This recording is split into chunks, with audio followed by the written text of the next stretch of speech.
السلام عليكم ورحمة الله وبركاته. من المفترض ان معظم حضراتكم دلوقتي وصلت لكم رسالة على الايميل خاصة بحساب دفعات ادسنس لليوتيوب، يعني حساب الدفعات الخاص بارباح اليوتيوب. انا مش عايز حضراتكم تقلقوا خالص، الموضوع سهل، الرسالة عادية جدا، مفيش فيها اي حاجة تخليك تقلق، هي فقط لتصحيح مسار ومفاهيم حدثت قبل كده. هقول لكم على محتوى الرسالة ومضمونها وايه اللي مقصود بيها عشان محدش من حضراتكم يقلق، بس لازم تركزوا وتفهموا عشان تقدروا تتعاملوا مع حسابات الدفعات بعد كده جوه ادسنس وتبقوا فاهمين انتوا بتتعاملوا مع ايه. لو تفتكروا من شهرين بدأ ادسنس يفصل ما بين حسابات الدفعات الخاصة باليوتيوب وحسابات الدفعات الخاصة بالمواقع، يعني بدل ما يكون حساب دفعات واحد، لا، الناس اللي عندها مواقع هيبقى ليها حساب دفعات خاص، واللي عندها يوتيوب هيبقى ليها حساب دفعات خاص. يعني انا بتكلم على الشخص اللي بيبقى عنده حساب ادسنس ربطه بموقع وربطه بقناة، لكن لو انت عندك قناة يوتيوب فالمفترض ان يكون عندك حساب واحد بس في الدفعات، حساب واحد دفعات خاص بادسنس، ولو انت عندك موقع بس فلازم يكون عندك حساب دفعات واحد بس خاص بالمواقع. ده اللي كان مقصود بتقسيم الحسابات. ولو تفتكروا برضو من حوالي شهر او اقل من شهر جات لنا رساله كلنا، والرساله دي كانت مخيفه، وهي الغاء احد حسابات الدفعات. اللي هي الرساله دي يا شباب، الغاء احد حسابات الدفعات. تم مؤخرا الغاء حساب الدفعات كذا الخاصه بك على جوجل ادسنس، وخلي بالك من كلمه على جوجل ادسنس لان اصبح حسابين دفعات. حساب الدفعات ده اللي تم الغائه هو حساب الدفعات الخاص بالمواقع في ادسنس يوتيوب وادسنس مواقع اللي هو جوجل ادسنس. دي الرساله اللي جات لنا من فتره وكلنا قلقنا وطلعنا طمنا حضراتكم ان الموضوع خاص بالغاء حساب الدفعات للمواقع مش لليوتيوب. فلو انت عندك قناه يوتيوب ما تقلقش، حساب الدفعات الخاص بيها شغال. طب الرساله اللي جات لك بقى النهارده جات لك ليه؟ ده يا شباب من المفترض ان هو هيكون نص الرساله اللي جات لحضرتك.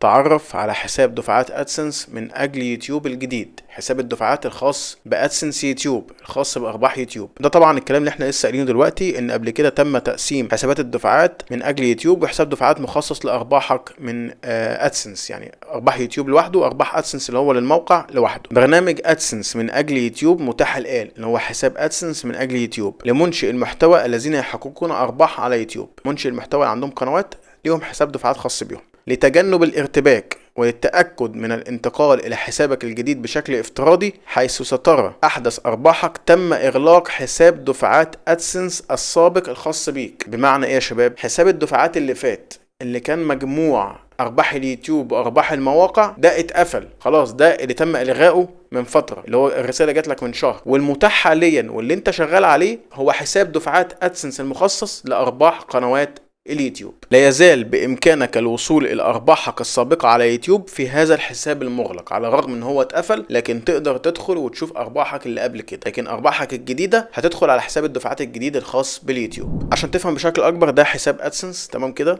الحساب ده أو الصفحة اللي قدامنا دي هي الصفحة الخاصة بحساب أدسنس للمواقع، مش حساب أدسنس لليوتيوب. حساب أدسنس لليوتيوب بقى شكله رمادي أو لونه رمادي، تمام؟ لو دخلنا على الدفعات هنا، معلومات الدفع، بعد كده هندوس على عرض المعاملات. بصوا كده معايا يا شباب، شهر 11 وشهر 10 وشهر 9 مفيش فيهم ارباح، مع ان الحساب ده مربوط بقناه يوتيوب. طب فين الارباح؟ الارباح راحت لحساب الدفعات الجديد، حساب دفعات ادسنس لليوتيوب. فعشان انت ما تقلقش فين ارباحي، انا ارباحي مش بتترحل لادسنس ليه؟ لا، ارباحك بتترحل لادسنس، ولكن لحساب الدفعات الجديد. ده حساب دفعات خاص بارباح الموقع. ولو عايز تجيب ارباحك القديمه بتدوس هنا وتنزل مثلا السنه كلها عشان تجيب ارباح السنه كلها.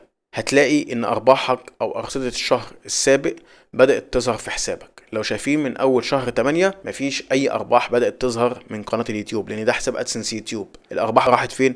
راحت لحساب الدفعات التاني، حساب دفعات ادسنس اهو يا شباب، ادسنس من اجل يوتيوب. ندوس عليه كده زي ما حضراتكم شايفين، ده حساب الدفعات الخاص بارباح القناه. الدفعه الاخيره تم اصدارها خلاص من كام يوم، والرصيد الحالي صفر، لان لسه ارباح شهر نوفمبر بتترحل في 7 ديسمبر او من 7 ديسمبر لحد 15 ديسمبر. طيب فين الارباح بتاعتي بقى والدفعات؟ من نفس الصفحه اللي انت واقف فيها دي هتنزل تحت كده على الدفعات، بعد كده معلومات الدفع. لو فتحت معاك نفس الصفحه دي بص هنا فوق حساب الدفعات، هندوس عليها كده هتلاقي عندك ادسنس ويوتيوب. ادسنس ده للمواقع ويوتيوب ده للقنوات. هندوس كده يوتيوب، ممتاز جدا، ظهر معايا حساب الدفعات الخاص بارباح اليوتيوب. هندوس كده على عرض المعاملات، وزي ما انتم شايفين الارباح الشهريه موجودة، معلومات الدفع وارباحك موجودة اللي انت ما كنتش شايفها في الحساب القديم لانه تم ترحيلها لحساب الدفعات الجديد. رصيدك والرصيد النهائي واخر دفعة اتبعتت لك والضرائب اللي اتخصمت منك وكل حاجة. عايز تجيب اكتر من كده بتدوس على اخر 3 شهور، تختار مثلا هذه السنة ويجيب لك الارباح اللي انت خدتها خلال السنة دي في حساب الدفعات الجديد. ده اللي مقصود بالرسالة اللي جات لك النهاردة على الايميل اللي بتعرفك على حساب ادسنس لدفعات اليوتيوب. اتمنى اكون افدتكم من خلال حلقة النهاردة ووضحت لكم كل حاجة بخصوص رسالة حساب الدفعات الجديد الخاص بادسنس يوتيوب. يا ريت نعمل شير للحلقة عشان الموضوع ده مهم، عشان زي ما انت استفدت غيرك يستفيد. متنساش اللايك للفيديو والاشتراك في القناة وتفعيل الجرس على الكل، ولو عندك اي سؤال سيبه في التعليقات. اشوفكم ان شاء الله في حلقة جديدة. شكرا لكم والسلام عليكم ورحمة الله وبركاته.